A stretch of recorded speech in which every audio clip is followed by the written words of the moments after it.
பா ம் சதய நட்சத்திரத்துக்கு என்ன பாட்டு வரும்னு சொல்லுங்கப்பா. நம்ம இது ரீல்ஸ் போடுறோம்ல, அதுல ஆமா. கேட்டிருந்தாங்க ஒருத்தவங்க சரி, அவருக்கு கமெண்ட்ல. சொல்லிடுவோமா? ம். ம் சரி.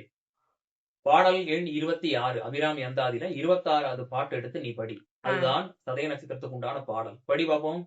ஏத்தும் அடியவர் ஈரேழுலகினையும் படைத்தும் காத்தும் அழித்தும் திரிபவராம் கமல் பூங்கடம்பு சாத்தும் குழல் அணங்கே மனம் நாரும் நின் தாளிணைக்கு நாத்தங்கு புன்மொழி ஏறியவாறு நகையுடைத்தே. யார் நாத்தங்கு? என் நாத்தங்குன்னு அங்க வருது இல்ல. இங்க பார். நீ மதுரை மண்ணுல பிறந்திருக்க.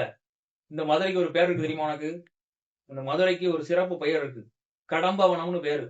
இந்த மதுரை மண் முழுவதும் கடம்பவனம் நிறைந்த இடமா இருந்திருக்கு. அதுதான் மீனாட்சி அம்மன் கோயிலே தலை விருட்சம் கடம்ப மரமா இருந்து இப்ப இல்ல. அப்படியே பூசி மூலிகை பாதுகாத்து வச்சிருக்காங்க. பழைய மரத்தை ஒண்ணுமே அதுல கிடையாது. ஆனா அடையாளத்துக்கு வச்சிருக்காங்க தெரியுமா?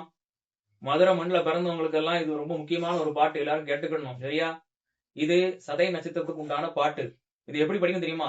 ஏத்தும் அடியவர் ஈரேல் உலகினையும் படைத்தும் காத்தும் அழித்தும் திரிபவராம் கமல் பூங்கடம்பு சாத்தும் குழலணங்கே மனம் நாரும் நின்றாளினைக்கு என் நாத்தங்கு புன்மொழி ஏறியவாறு நகை உடைத்த. இப்படி படிக்கணும் இந்த பாட்டை. சரியா?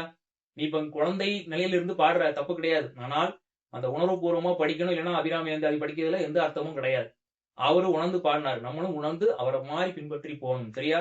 அதுவும் இது மதுரை மண்ணுக்கு சொந்தமான ஒரு பாட்டுன்னு நான் அடிச்சு சொல்லுவேன். சரியா?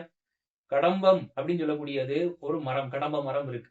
மதுரை மீனாட்சி அம்மன் கோயில் தலவிருட்சம் அதுதான். அழகர் வாராறுல சித்திரை திருவிழாக்கு.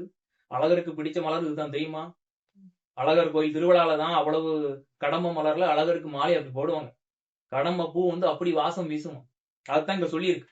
கமல் பூங்கடம்பு சாத்தும் குழல் அணங்கேன்னு வருது. பாத்துக்கோ. சதய நட்சத்திரத்துல பிறந்தவங்க இந்த பாட்டை படிக்கிறதுனால அவங்க வாழ்க்கையில எல்லா நலமும் வளமும் கிடைக்கும் அப்படின்னு நம்பலாம். சரியா? இந்த பாட்டு உன்னை விட்டுட்டேன். அடுத்த பாட்டு உற்சாகத்தோட உத்வேகத்தோட படிக்கணும். சரியா? ஒரு வீர மங்கையா படிக்கணும். அப்பதான் அது கேட்கறவங்களுக்கு எப்படி இருக்கும்? நம்ம சொல்றோம் ஒரு வைப் வரணும், ஒரு உணர்வு வரணும். அந்த பக்தி உணர்ச்சியை நம்ம தூண்டி விடணும். சரியா? அடுத்த ரீல்ஸ்ல பாத்துருவோம். இல்லைன்னா மண்டையில கொட்டி விடுவேன் பாத்துக்கோ.